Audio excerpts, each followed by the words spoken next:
Booktube, j'espère que vous allez bien. On se retrouve en ce dimanche pour une nouvelle vidéo et on va parler de La princesse de papier de Erin Watt des éditions Hugo Romance. Alors dans ce livre, on a Ella. Ella est une jeune fille tout à fait normale qui a malheureusement perdu sa mère suite à une maladie. Donc ça fait quelques années qu'elle galère, ne serait-ce que pour le loyer, la bouffe, enfin elle galère pour à peu près tout, la pauvre. Elle est dans un lycée et elle est une des meilleures élèves parce qu'elle bosse très dur pour s'en sortir. Et à côté, elle est stripteaseuse parce qu'elle n'a pas le choix, elle doit gagner son pain et elle a appris à danser grâce à sa mère qui était aussi stripteaseuse. Son père n'a jamais su qu'elle existait jusqu'à très très tard dans la vie. Et un jour, elle est convoquée dans le bureau du proviseur et à côté de lui, il y a un homme qui s'appelle Royal. Et cet homme, il lui fait comprendre qu'il est le meilleur pote de son père décédé, Steve. Et il lui dit qu'à partir de maintenant, elle va venir vivre avec lui. Sauf qu'elle, elle ne veut pas vivre avec lui et elle s'enfuit. Il la retrouve très vite et il l'embarque avec lui dans sa grande maison luxueuse. Là où il a 5 garçons. Il y a Gideon l'aîné, Reed, Easton et 2 jumeaux.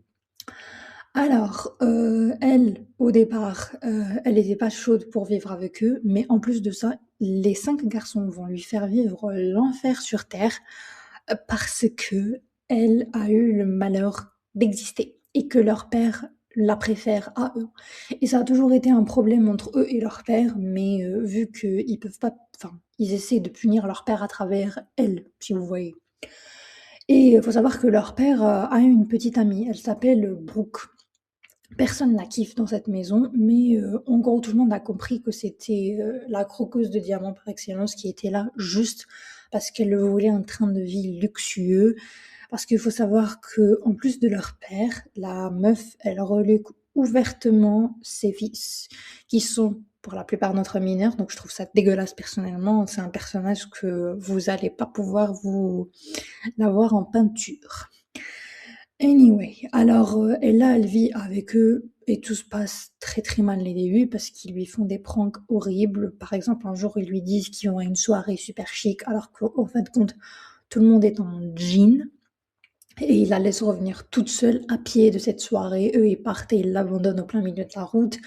Une personne du lycée va venir enduire sa voiture de miel parce que faut savoir que la famille royale, c'est une famille qui a une parole office de loi même dans le lycée parce que ce sont eux les plus beaux, les plus riches, patati patata.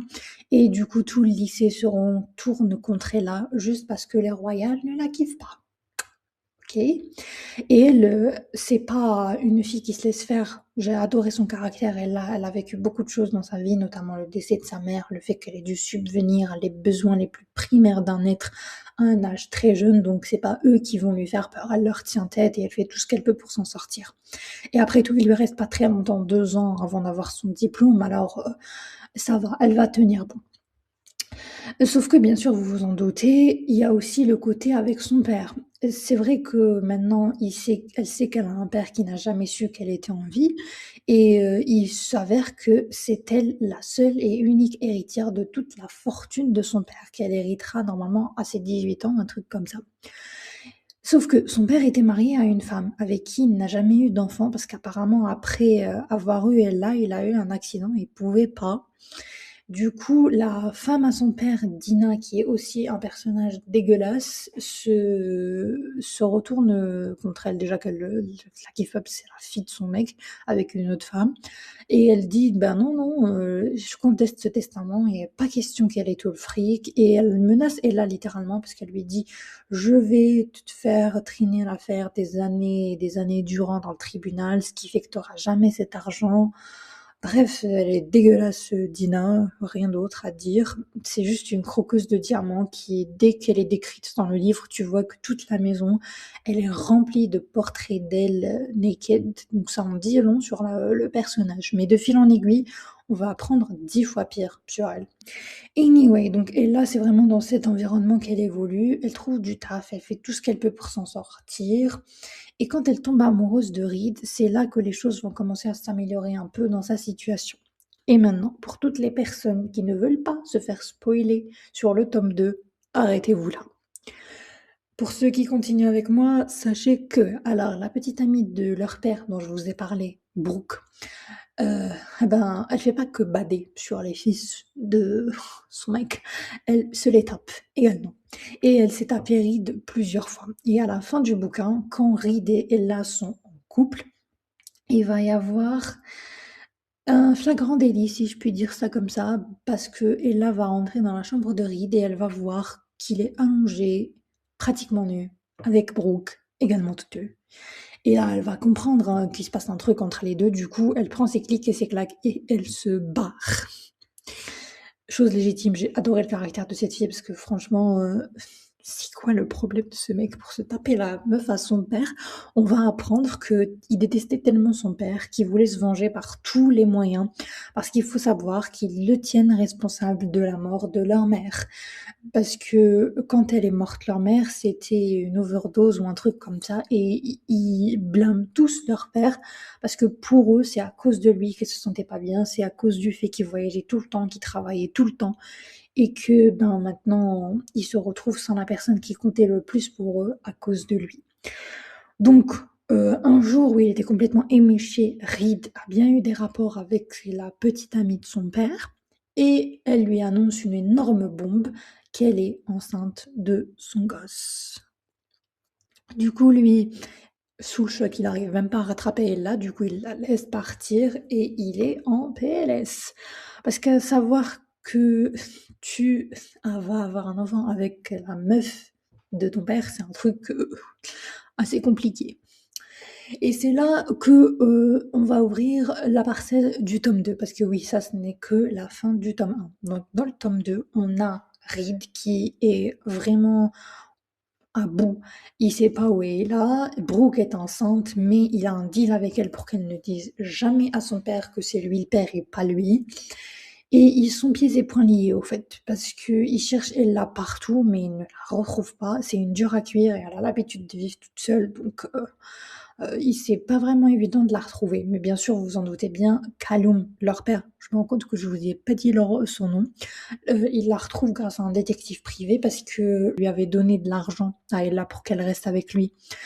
Et ben, l'argent qu'il lui donne, elle va le prendre et elle va s'en servir une fois. Et quand elle va s'en servir, le détective de Callum, il va tracer le billet, quoi, le numéro de série du billet ou un truc comme ça, et du coup, ils vont remonter jusqu'à elle.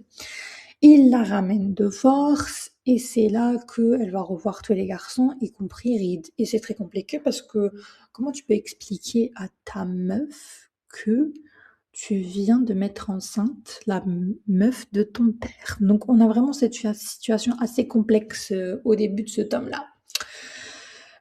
Et en gros, je vais pas vous raconter plus de détails parce qu'il se passe rien dans ce livre à part elle est fâchée contre Reed et ils se remettent pas ensemble tout de suite, ils se remettent ensemble à la fin. Alors dans ce tome 2, on a vraiment le quiproquo de Ella qui ne pardonnera pas tout de suite à Reed et qui va prendre énormément de temps pour arriver à passer outre la bombe concernant Brooke et le fait qu'il ait fait un truc aussi dégueulasse à son père, parce que je comprends qu'il puisse être en colère contre lui, je comprends qu'il ait été éméché, mais il l'a refait ensuite quand il était sobre, et c'est ça que j'ai pas vraiment réussi à avaler avec Reed.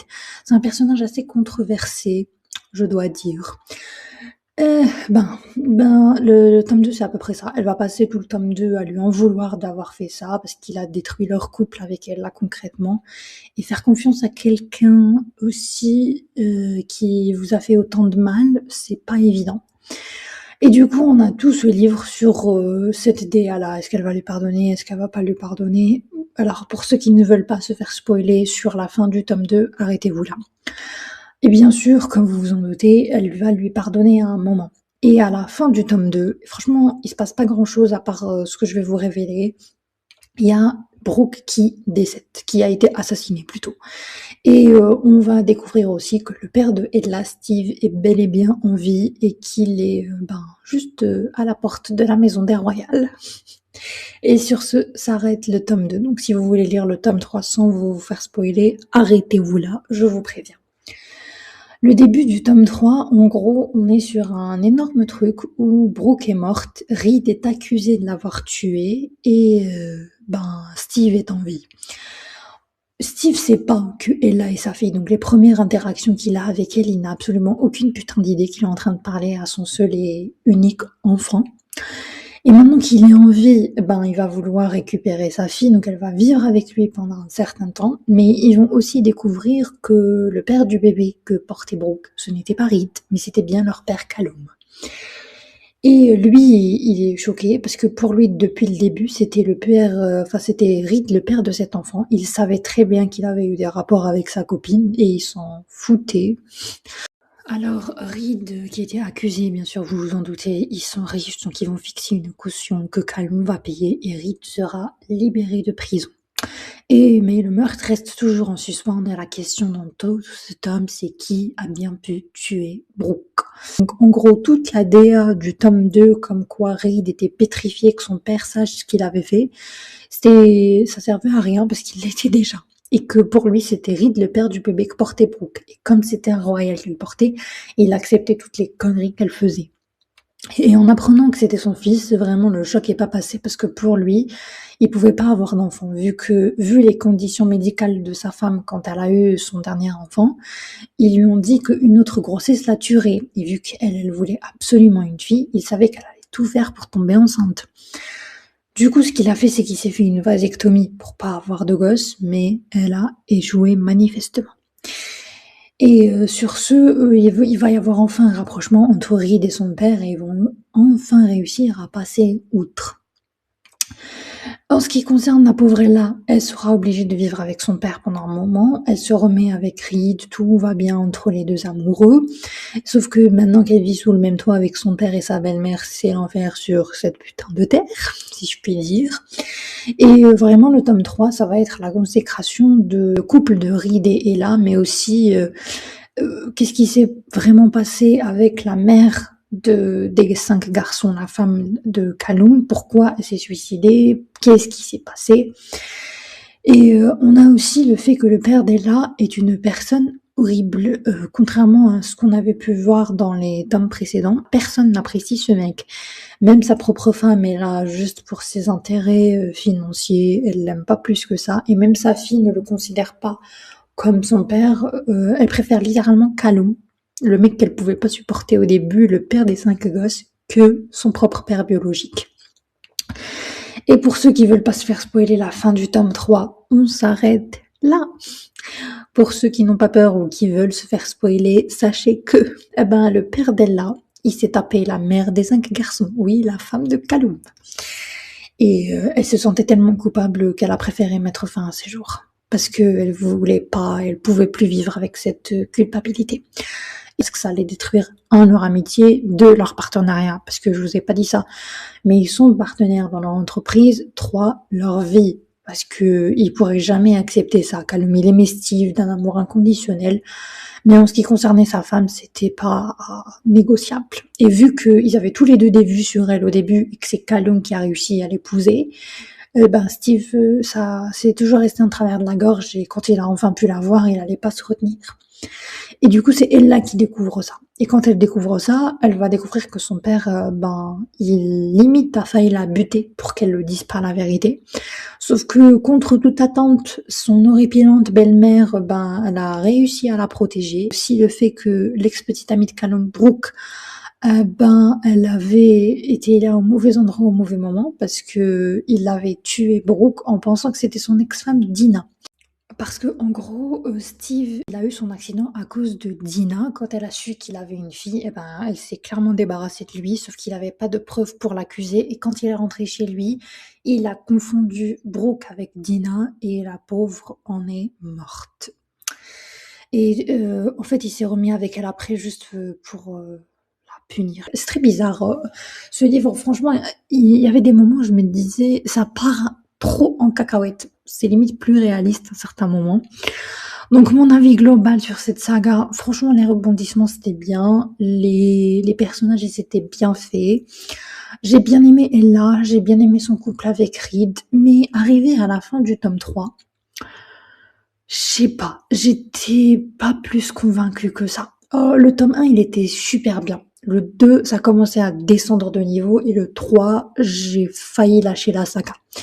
Je vais pas vous dire qu'il y a pas énormément de potentiel dedans. Non, il y a beaucoup de potentiel dans cette trilogie, mais je pense que les autrices, parce que Erin Watt, c'est Elle Kennedy plus une autre autrice dont j'ai oublié le nom, je suis désolée. À en vouloir trop en faire, on a un peu perdu le sens du réel de ce livre. Alors les rebondissements, ils étaient très bien trouvés, mais le fait que Steve tue Brooke juste parce qu'il pensait que c'était Dina, mais en fin de compte, il s'est remis avec Dina parce qu'il voulait la faire souffrir et que finalement Brooke est morte pour absolument rien, j'ai trouvé ça un peu vache. Ou alors j'ai raté un truc dans le roman parce que je vais pas vous mentir, au tome 3 je le zappais un peu, j'en avais marre. Euh, sur ce, perso, je suis un peu mitigée sur cette trilogie. Je vais pas vous dire de foncer tête baissée. Le tome 1, oui, peut-être les autres un peu moins. J'espère que cette vidéo vous aura plu. Sur ce, je vous laisse. Surtout, n'oubliez pas de liker si vous avez aimé cette vidéo, de vous abonner si c'est pas encore fait. Je vous souhaite une excellente semaine. Ciao, à jeudi.